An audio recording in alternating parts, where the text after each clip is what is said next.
Sekarang kita masuk kepada bagian QFD atau Quality Function Deployment. QFD ini mengajarkan satu prinsip yang sederhana bahwa kualitas tidak bisa ditambahkan di akhir. Kualitas harus dirancang dari awal berdasarkan pemahaman mendalam tentang apa yang diinginkan pelanggan. Mari kita fokus.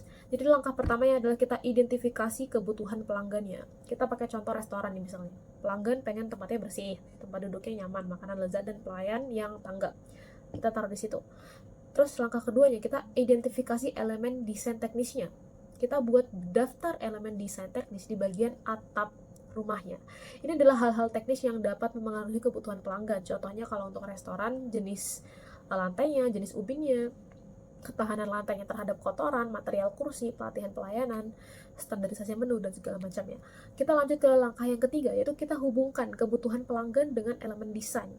Jadi tunjukkan hubungan antara kebutuhan pelanggan dan elemen desain teknis yang kita buat tadi. Kita gunakan simbol untuk menunjukkan tingkat hubungan. Ini yang pertama nih, misalnya ada hubungan kuat atau dengan angka 9, itu itu berarti maksudnya jenis ubin dan ketahanan terhadap kotoran itu sangat memengaruhi kebersihan fasilitas. Langkah keempat, kita identifikasi nih korelasi antar elemen desain. Misalnya kalau positif, artinya saling mendukung. Ternyata nih, contohnya pelatihan pelayanan dan standarisasi menu itu saling mendukung kuat. Kemudian ada yang negatif atau saling bertentangan. Contohnya material kursi dan jenis ubin itu memiliki hubungan yang negatif. Langkah kelima, penilaian kompetitif terhadap kebutuhan pelanggan. Lakukan penilaian bagaimana produk kita dibandingkan dengan pesaing. Gunakan skala 1-5 untuk membandingkan kebutuhan pelanggan dan juga elemen teknis dengan kompetitor. Langkah keenam, kita prioritaskan kebutuhan pelanggan. Kita dasarkan pada yang pertama tingkat kepentingannya. Ada penilaian dari grup fokus pelanggan dari skala 1-10. Fokus kepada target value, dan yang terakhir adalah bobot absolut. Ini digunakan untuk menentukan kebutuhan mana yang paling prioritas untuk ditingkatkan, terutama yang memiliki kepentingan tinggi namun penilaian kompetitifnya rendah. Yang ketujuh, kita prioritaskan persyaratan teknisnya. Kita prioritaskan elemen desain teknis dengan mempertimbangkan yang pertama tingkat kesulitan, dan yang kedua adalah target value, dan yang ketiga adalah bobot absolut dan relatif. Dan yang langkah terakhir adalah kita mengevaluasi. Jadi kita evaluasi bobot relatif dan absolut dari persyaratan teknis untuk menentukan keputusan rekayasa apa yang perlu dia ambil guna meningkatkan desain berdasarkan masukan pelanggan. Kita bakal menghitung faktor persentase bobot untuk memudahkan pengambilan keputusan. Technology in Design. Sebagai perumpamaan, kita bayangkan pada zaman dahulu bagaimana para desainer ini mendesain mobil ataupun pesawat. Nah, dulu para desainer ini mendesain secara manual dan memakan waktu yang cukup lama. Sementara saat ini kita semua sudah menggunakan teknologi dan membuat prosesnya lebih efisien. Tapi pertanyaannya adalah teknologi seperti apa yang dimaksud? Di sini kita akan membahas CAD atau Computer Aided Design, yang merupakan software untuk membuat rancangan secara digital. Terdapat beberapa keunggulan, diantaranya adalah CAD ini lebih mudah dimodifikasi dan memiliki fitur simulasi hambatan. Jadi kalau misalkan zaman dahulu itu desainer harus melakukan simulasi secara nyata, saat ini terdapat fitur yang bisa dimanfaatkan untuk melakukan simulasi tersebut. Nah, selain itu, terdapat fitur multi-user CAD system yang memungkinkan banyak desainer di berbagai belahan dunia itu bekerja pada proyek yang sama dalam satu basis data. Selanjutnya timbul pertanyaan, bagaimana CAD ini merepresentasikan objek yang didesain? Nah, di sini terdapat geometric modeling berupa wireframe dalam 2 dimensi dan 3 dimensi. Nah, setelah model geometrik dibuat, selanjutnya adalah melakukan analisis engineering untuk memastikan kekuatan dan keamanan secara teknis. Dan yang terakhir adalah design review untuk memastikan semua komponen itu terpasang dan tidak saling mengganggu. Selain itu, dalam CAD terdapat group technology atau pengelompokan dan standarisasi komponen sehingga komponen-komponen itu dapat dipakai ulang di berbagai produk. CAD ini tidak berdiri sendiri. Mereka memiliki CAI dan CAT atau yang disebut dengan Computer Aided Inspection dan Computer Aided Testing yang digunakan untuk inspeksi dan pengujian produk. Dengan teknologi pemindaian laser, 3D dan sensor, produk ini dapat diperiksa 100% tanpa harus disentuh. Hal ini tentunya akan mengurangi rasiko kerusakan selama pemeriksaan. Nah, ketika CAD, CIM, CAI, dan CAT digabungkan, terbentuklah closed loop system yang terintegrasi dari awal desain hingga produk akhir siap dipasarkan. Baik, sekarang saya akan menjelaskan mengenai other design methodologies. Jadi yang pertama itu adalah organizing the design team. Ini membentuk tim desain yang efektif itu memerlukan pendekatan cross-functional. Dan desain produk itu nggak bisa hanya dipikirkan oleh para insinyur saja, tapi harus melibatkan divisi pemasaran untuk memahami kebutuhan pasar serta divisi produksi agar produknya itu bisa direalisasikan di pabrik. Kolaborasi sejak awal ini itu mencegah terjadinya fenomena klasik, yaitu melempar desain lewat tembok, di mana tim desain itu buat rancangan yang indah di atas kertas, tetapi mustahil atau mungkin terlalu mahal untuk diproduksi massal di lantai pabrik. Soalnya untuk the product life cycle, jadi konsep siklus hidup produk itu ada 4. Jadi yang pertama itu ada introduction atau yang di sini itu startup, lalu ada growth atau pertumbuhan, ada maturity, dan juga ada decline. Nah, jadi para desainer itu juga harus tahu atau memahami posisi produknya itu kira-kira dalam siklus mana agar strategi desain yang digunakan itu bisa lebih optimal karena di tiap tahapnya itu berbeda-beda. Misal, pada tahap awal atau startup atau introduction, itu lebih fleksibel dari desain untuk menangkap selera pasar, sedangkan kalau misal udah di tahap maturity, itu fokusnya beralih ke penyederhanaan desain demi efisiensi biaya. Soalnya untuk product families and the product life cycle, jadi ini mengembangkan product families itu merupakan strategi di mana perusahaan itu merancang sekelompok produk yang menggunakan platform atau komponen dasar yang sama. Dengan cara ini, perusahaan itu bisa menghemat biaya riset, pengembangan, dan inventaris secara signifikan karena tidak perlu mendesain segala sesuatu dari nol untuk setiap varian baru. Selain itu juga strategi ini tuh membantu perusahaan memperpanjang umur siklus hidup keseluruhan lini produk dengan cara meluncurkan variasi baru secara berkala tanpa harus menguras sumber daya. Contohnya apa? Mungkin kalau misal di HP itu ada versi Fan Edition atau biasanya kalau di Samsung itu kayak Samsung FE gitu. Itu Fan Edition itu merupakan satu contohnya. Selanjutnya untuk complementary products. Jadi ini tuh desain untuk produk pelengkap yang fokusnya itu pada produk-produk yang saling membutuhkan agar bisa berfungsi optimal bagi konsumen. Contohnya atau produk gampangnya sendiri itu kalau semisal teman-teman tahu, kalau semisal beli pasta gigi sama sikatnya itu kan kayak ada travel pack, itu contohnya seperti itu. Atau versi gampangnya lagi, itu kalau misal teman-teman beli konsol atau PlayStation itu sudah include sama dipaketin sama sticknya, kira-kira seperti itu. Soalnya untuk designing products that work, jadi di sini tuh menekankan gimana pentingnya untuk merancang produk yang benar-benar reliable dan berfungsi konsisten sesuai dengan janji perusahaan dalam kondisi dunia nyata yang dinamis. Jadi desainer itu harus mengantisipasi berbagai variabel lingkungan dan perilaku konsumen yang tidak terduga agar produk itu tidak mudah gagal atau rusak saat digunakan. Jadi pengujian yang ketat, simulasi penggunaan yang ekstrim, dan penerapan batas toleransi yang aman menjadi kunci utama dalam fase desain untuk memastikan kualitas produk itu tetap terjaga. Selanjutnya itu design for manufacture method. Jadi design for manufacture method sendiri itu fokusnya ke upaya penyederhanaan rancangan produk agar proses produksinya di lantai pabrik itu bisa lebih mudah, cepat, dan minim kesalahan. Dengan cara bagaimana? Itu mengurangi jumlah komponen yang kecil atau rumit atau menyamakan jenis baut yang digunakan agar mengurangi potensi kesalahan manusia atau human error di dalam proses perakitan. Jadi DFM sendiri itu membuktikan pada manajemen bahwa kualitas produk yang tinggi tidak harus selalu ditebus dengan biaya produksi yang mahal, melainkan melalui kecerdasan dalam mendesain sejak awalnya. Dan selanjutnya itu ada design for maintainability. Jadi setelah produk itu udah di tangan konsumen, kemudian untuk melakukan perawatan sendiri itu pastinya udah jadi tanggung jawab konsumen. Ini merupakan faktor maintainability. Jadi desain itu untuk memudahkan untuk perawatan dan memastikan bahwa komponen-komponen yang sering mungkin error ataupun rusak ataupun aus itu diletakkan ke bagian yang mudah dijangkau oleh teknisi atau pengguna itu sendiri tanpa harus bongkar mesin. Contohnya seperti apa? Kalau teman-teman tahu itu ada kartu SIM. Kartu SIM itu kan dibuat bentuknya itu kayak ada ujungnya itu patah. Itu sengaja karena agar kita sendiri yang memasang itu nggak salah-salah ataupun mungkin kebalik. Oke, untuk selanjutnya aku mau menjelaskan tentang bagaimana desain produk ini itu bisa meningkatkan reliability atau keandalan. Nah, sekaligus mempertimbangkan aspek lingkungannya. Jadi, pertama itu designing for reliability. Nah, jadi reliability ini itu artinya produk itu selalu bisa digunakan saat dibutuhkan dan juga berfungsi dengan lebih baik. Nah, jadi reliability itu punya dua aspek utama ya, yaitu tingkat kegagalan atau failure rate dan juga waktu terjadinya kegagalan. Nah, jadi selain itu kita juga harus membedakan antara reliability komponen dan juga reliability system. Nah, jadi komponen itu bagian kecil dari produk, sedangkan sistem adalah gabungan dari semua komponen. Nah, jadi reliability system itu bergantung pada bagaimana semua komponen itu bekerja bersama.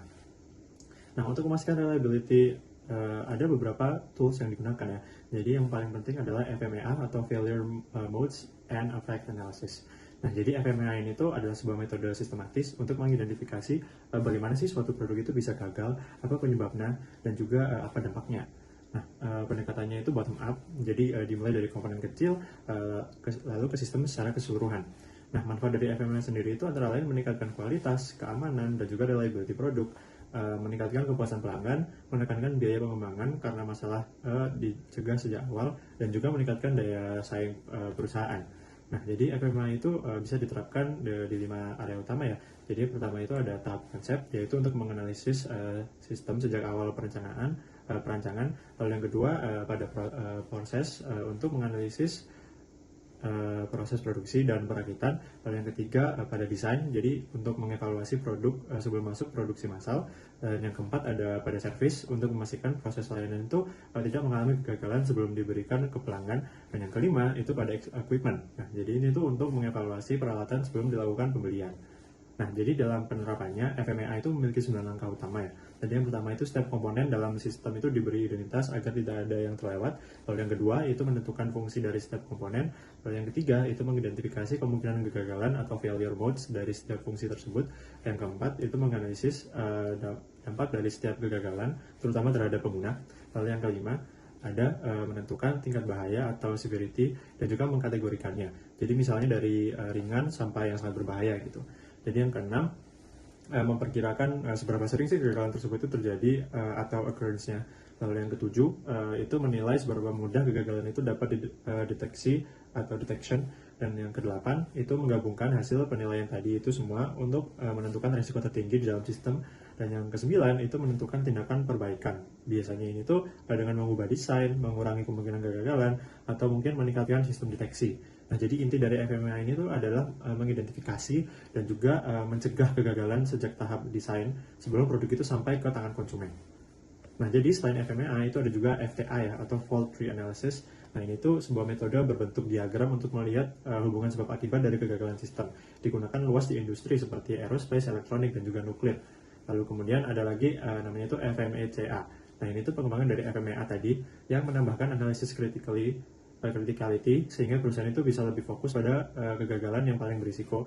Dan selain itu ada namanya itu konsep product traceability dan recall. Nah, ini tuh memungkinkan perusahaan untuk melacak konsumen yang bermasalah dan melakukan penarikan produk secara spesifik jika terjadi sebuah kegagalan. Nah, lalu selanjutnya kita akan masuk ke environmental considerations in design. Jadi saat ini tuh desain produk itu tidak hanya fokus pada kualitas ya, tetapi juga harus ramah lingkungan. Jadi perusahaan itu menggunakan pendekatan life cycle, yaitu mempertimbangkan seluruh siklus hidup produk, mulai dari bahan baku, produksi, penggunaan, hingga pembuangan. Nah, dari sini tuh muncul konsep seperti design for reuse, design for disassembly, dan juga design for remanufacture. Nah, yang bertujuan itu untuk mengurangi limbah dan juga meningkatkan efisiensi penggunaan sumber daya. Lalu ada juga prinsip green design ya, seperti menggunakan material yang tidak berbahaya, mengurangi limbah, meningkatkan efisiensi produk, membuat produk lebih tahan lama, dan juga memastikan produk ini tuh bisa digunakan kembali atau bisa didaur ulang. Nah, kesimpulannya itu desain produk yang baik itu bukan hanya soal fungsi, tapi juga harus reliable dan juga ramah lingkungan. Dengan pendekatan ini tuh perusahaan bisa meningkatkan kualitas, mengurangi risiko, dan juga mereka bisa tetap kompetitif di pasar.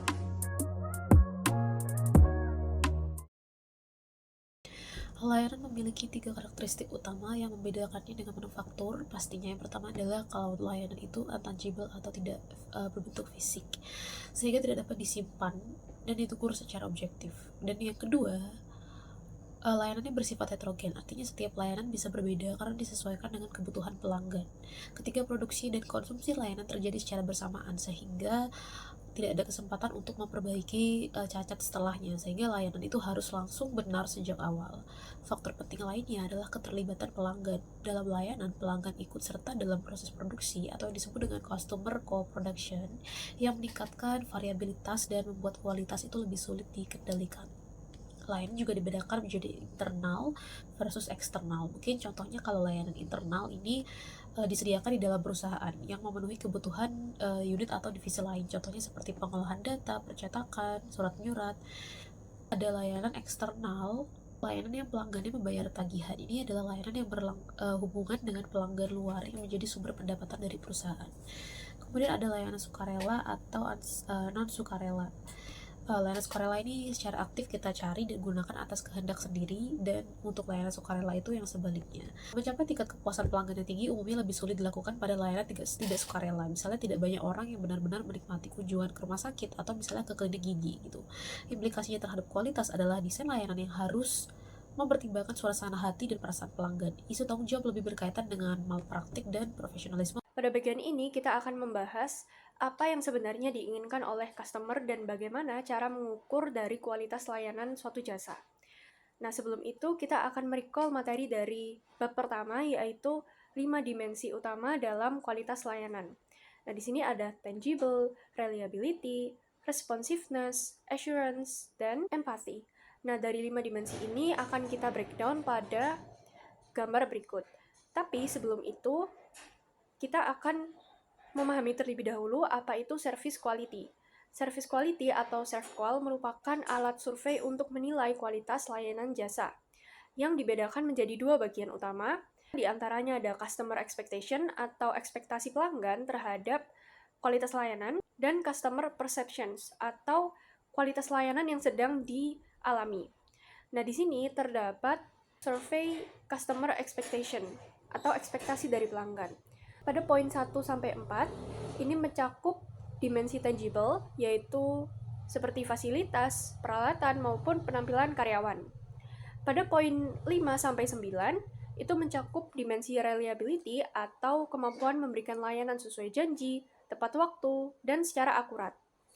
Sedangkan pada poin 10-13 itu mencakup dimensi responsiveness atau kesigapan karyawan dalam membantu pelanggan dan memberikan layanan yang cepat. Diikuti dengan poin 14-17 itu mencakup dimensi assurance atau jaminan, yakni pengetahuan dan kesopanan karyawan yang bisa menumbuhkan kepercayaan. Dan yang terakhir adalah poin 18-22 yang mencakup dimensi empati. Nah, selanjutnya ini adalah contoh survei untuk customer persepsi. Jadi kalau yang tadi itu adalah ekspektasi pelanggan, yang ini adalah kualitas layanan yang dialami. Jadi dari kedua survei ini, kita bisa membandingkan skornya untuk melihat apakah ada kesenjangan.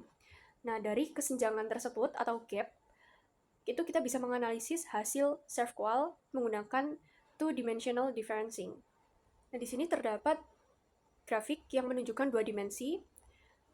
Pada sumbu vertikal atau sumbu Y itu mencerminkan skor ekspektasi atau customer expectation, sementara sumbu X itu mencerminkan skor customer perception.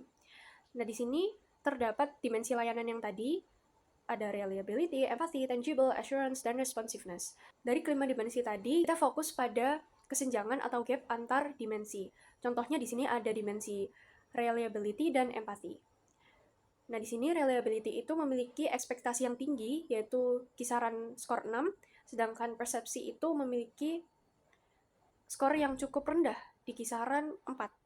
Sehingga reliability ini perlu ditingkatkan karena ekspektasinya tinggi, tetapi persepsi atau kualitas yang dialami pelanggan itu tidak sesuai, atau kesenjangannya lumayan besar. Dengan mengetahui posisi dari setiap dimensi, kita dapat menentukan prioritas perbaikan. Baik, selanjutnya untuk designing and improving the service, transaction, dan juga customer benefits package. Yang pertama sendiri itu ada the nature of service. Jadi ini memahami karakteristik dasar jasa itu penting karena berbeda dengan kualitas barang fisik yang dibuat di pabrik. Jasa itu tidak berwujud intangible dan juga tidak dapat disimpan, serta diproduksi dan dikonsumsinya itu secara bersama atau inseparable. Jadi kompleksitas ini itu menuntut sistem manajemen kualitas yang lebih adaptif dan empati karena konsumen seringkali terlibat langsung di dalam proses penciptaan jasa tersebut dan menilai kualitasnya secara subjektif. Selanjutnya untuk service of blueprinting. Jadi service blueprinting itu merupakan alat visualisasi yang sangat kuat untuk memetakan seluruh alur proses penyampaian jasa dari detik pertama pelanggan datang hingga prosesnya selesai. yang buat hal ini itu sangat aplikatif itu adalah adanya pembagian tegas menggunakan garis visibilitas atau line of visibility untuk memisahkan aktivitas yang dilihat langsung oleh pelanggan dengan aktivitas operasional yang didukung di belakang layar. Jadi dengan adanya peta ini, manajemen itu bisa dengan mudah mengidentifikasi titik-titik rawan kegagalan dan segera melakukan perbaikan sistematis. Selanjutnya ada moment of truth. Jadi setiap titik kontak atau touch point antara pelanggan dengan elemen apapun dari perusahaan disebut dengan moment of truth. Jadi mulai dari interaksi dengan petugas keamanan di lobi, lalu keramahan staf kasir, hingga kemudian itu menggunakan aplikasi digital perusahaan, itu semuanya membentuk persepsi pelanggan terhadap kualitas perusahaan. Jadi mengelola setiap moment of truth dengan standar kualitas yang tinggi dan konsisten itu merupakan kunci mutlak untuk membangun loyalitas pelanggan yang kokoh di industri jasa yang semuanya serba cepat. Selanjutnya itu ada Pokayoke atau mistake proofing. Jadi Pokayoke itu atau mistake proofing itu merupakan konsep yang dipopulerkan oleh Shigeo Shingo untuk merancang suatu proses atau produk sedemikian rupa sehingga kesalahan manusia atau human error itu mustahil terjadi setidaknya untuk produk tersebut. Jadi di dalam produk fisik, contoh yang paling mudah itu adalah kartu SIM. Itu dibuat patah agar kita tidak keliru dalam memasukkannya dan juga tidak terbalik-balik. Selanjutnya untuk customer benefit package itu menyatakan bahwa di era modern itu pelanggan tidak hanya membeli satu produk atau jasa utama saja, tetapi sebuah ikatan paket yang memberikan nilai total bagi mereka. Paket ini terbagi menjadi core offering yang menjadi alasan utama pelanggan datang, seperti ketika membeli mobil dan juga barang dan jasa pendukung yang menambahkan nilai atau mempermudah transaksi seperti layanan servis gratis, garansinya, lalu mungkin ada kopi gratis saat menunggu di bengkel dan lain-lain. Jadi kunci dari desain customer benefit package itu merupakan gimana caranya elemen inti dan pendukung itu diramu secara harmonis sehingga menciptakan pengalaman bernilai tinggi yang sulit ditiru oleh kompetitor. Oke, jadi mulai dari bagian Service Transaction Analysis atau STA. Jadi STA ini itu adalah metode untuk menganalisis layanan secara detail dari sudut pandang pelanggan. Jadi intinya itu setiap layanan itu dianggap sebagai rangkaian interaksi atau yang disebut moments of truth. Nah, di setiap titik interaksi ini, pengalaman pelanggan itu bisa dinilai apakah memuaskan atau tidak. Nah, biasanya digunakan mystery shopper yang mencoba langsung layanan tersebut ya. Lalu setiap tahap itu dinilai apakah memuaskan, bisa saja, atau mungkin bisa mengecewakan. Nah, dari situ itu perusahaan itu bisa melihat gap antara desain layanan yang mereka rancang dengan pengalaman nyata pelanggan. Jadi SCN itu penting banget untuk menemukan titik-titik masalah dalam service dan juga cara memperbaikinya. Nah, lanjut ke bagian improving customer service in government. Jadi di sektor pemerintah itu kualitas layanan sebenarnya masih tertinggal ya dibanding sekitar sektor swasta. Nah, jadi walaupun sudah ada upaya seperti penerapan quality management dan standar layanan, implementasinya itu sering belum maksimal. Jadi masalah utamanya itu ada di birokrasi yang kompleks, kurangnya motivasi karena tidak berbasis profit, dan juga kadang programnya itu hanya formalitas saja. Nah, tapi ada juga faktor yang mendorong perbaikan ya, seperti meningkatnya tuntutan masyarakat, keterbatasan dana, dan bahkan mungkin ancaman privatisasi. Jadi pemerintah itu mulai pelan-pelan bergerak ke arah layanan yang lebih berkualitas, walaupun belum konsisten. Nah, selanjutnya ada quality in healthcare. Jadi di sektor kesehatan ini tuh fokus terhadap kualitas layanan semakin penting karena adanya tekanan biaya, regulasi pemerintah, dan juga perubahan sistem seperti HMO. Jadi rumah sakit dan penyedia layanan kesehatan itu dituntut untuk lebih efisien, tetapi tetap harus menjaga kualitas mereka. Nah, yang menarik di healthcare ini tuh kita tidak bisa hanya fokus ke efisiensi saja. Jadi aspek seperti reliability dan juga empathy itu sangat penting karena berhubungan langsung dengan manusia. Nah, jadi kualitas layanan di sini itu harus tetap mempertahankan sisi kemanusiaan itu tadi. Nah, masuk ke supply chain quality and service. Jadi berbeda dengan manufaktur, supply chain di jasa itu sifatnya dua arah. Artinya itu pelanggan tidak hanya menerima layanan, tapi mereka juga ikut memberikan input. Nah, jadi misalnya itu informasi atau bahkan tenaga seperti di self-service. Di sini itu berlaku konsep garbage in dan garbage out. Kalau input dari pelanggan itu salah, maka hasilnya juga bisa salah. Nah, tapi uniknya, walaupun pelanggan itu kasih input, penyedia jasa itu tetap bertanggung jawab untuk memastikan input itu benar. Nah, jadi komunikasi antara pelanggan dan juga penyedia layanan itu sangatlah penting. Terakhir ada Unified Theory for Services Management dari Samson. Nah, jadi teori ini tuh menjelaskan kenapa sih jasa itu unik dibandingkan manufaktur. Nah, yang pertama, pelanggan itu ikut terlibat langsung ya dalam proses produksi. Terus yang kedua, itu pelanggan itu sebagai supplier sering tidak konsisten dalam memberikan input. Lalu yang ketiga, itu pelanggan itu sebagai tenaga kerja biasa menolak sistem atau mungkin teknologi yang baru. Dan yang terakhir, yang keempat, pelanggan itu sering merasa dirinya itu sebuah expert dan punya opini sendiri tentang layanan. Jadi semua ini itu membuat pengelolaan kualitas jasa itu jadi lebih kompleks dibandingkan manufaktur. Sebagai kesimpulan, kualitas dalam jasa itu sangat bergantung ya pada interaksi dengan pelanggan. Karena jasa itu sebuah hal yang intangible dan sulit diukur, jadi perusahaan itu lebih fokus ke pengalaman pelanggan. Tools seperti ServQual, Service Blueprint, dan juga STA itu dapat membantu dalam meningkatkan kualitas layanan.